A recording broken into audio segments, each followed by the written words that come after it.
What's going on? I always do the clap. I have noticed that I always do a hand clap when I start. I'm like, what's going on, y'all? So I'm just gonna keep that because I do it naturally. So that'll be a running joke for everybody else that they know when I'm starting. All right, y'all.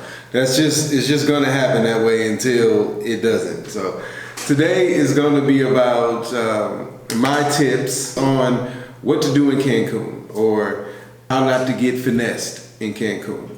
Alrighty guys, so after being here for 5 weeks, these are my top tips I want to give you before I leave while it's fresh on my mind, you know. 1, don't ride in the taxis unless you know Spanish, or 2, negotiate the price up front. That's all. It's very simple. If you can negotiate the price up front, that's the best thing that you should do. Figure out how much it's going to be, then get in, then they have something to hold you to. Don't let them say, oh, it might be this or it might be that. You tell them this is how you get the number out of them, basically, or don't use them. Use Uber, walk, ride a bus.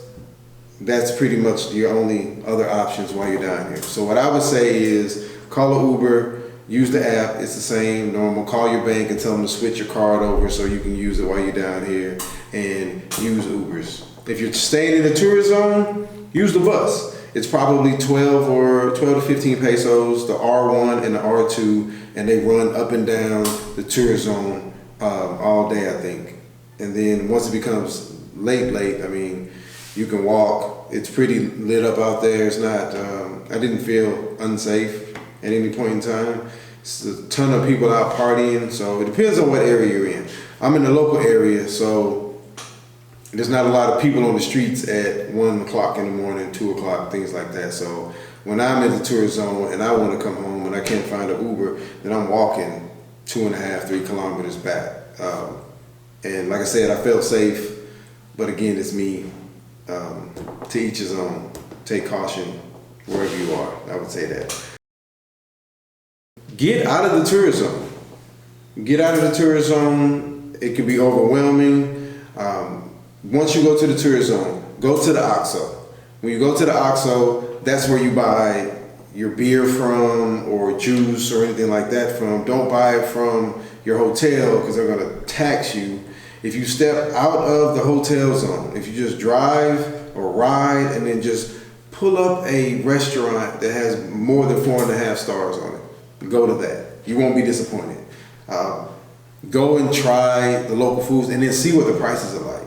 I had the opportunity of, shout out to the Love Movement, and with Eric, he came down and he ran into like a carnival or some type of party.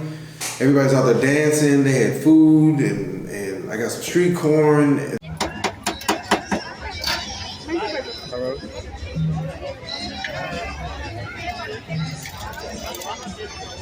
Gracias.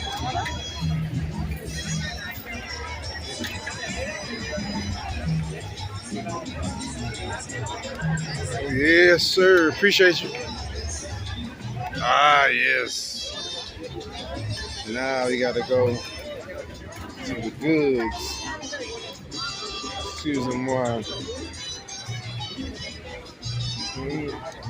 You have all of the goods.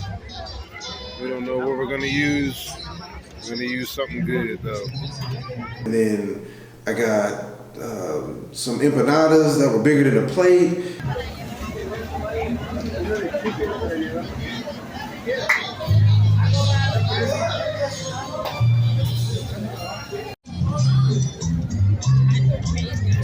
These are empanadas.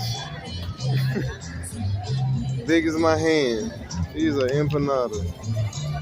I'm about to murder these things. It was fractions of what it would have been in a tourist zone. So another tip is, if you don't have to stay in a tourist zone and you're gonna be here for some time, stay off the beaten path, man. Go stay with the locals.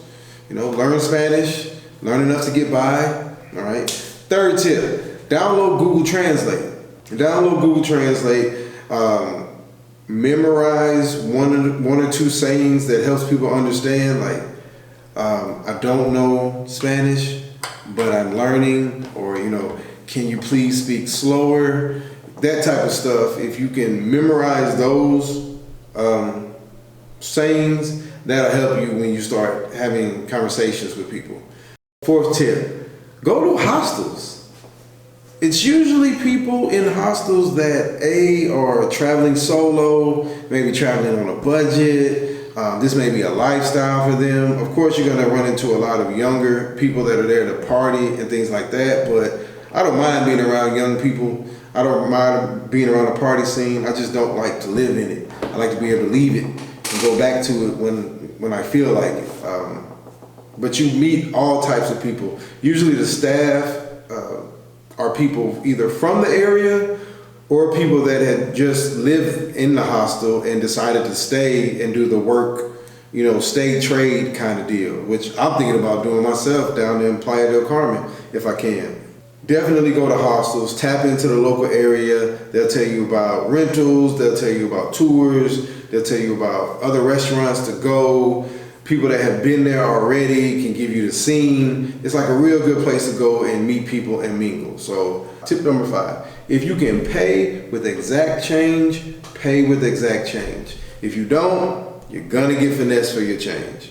And I don't know how you are, but I'm not the type of person to get rowdy with somebody in their country. It's not really that big of a deal. 5 pesos, less change. I was gonna tip that anyway, but if you're that type of person that bothers you, pay with exact change.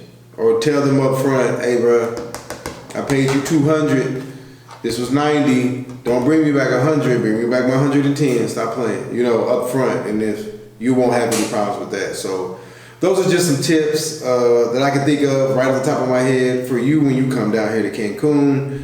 Let me know if there's something that you want to know and maybe I experienced it, and then I'll answer in the comments, or if it's enough people ask it, I'll make a video about it.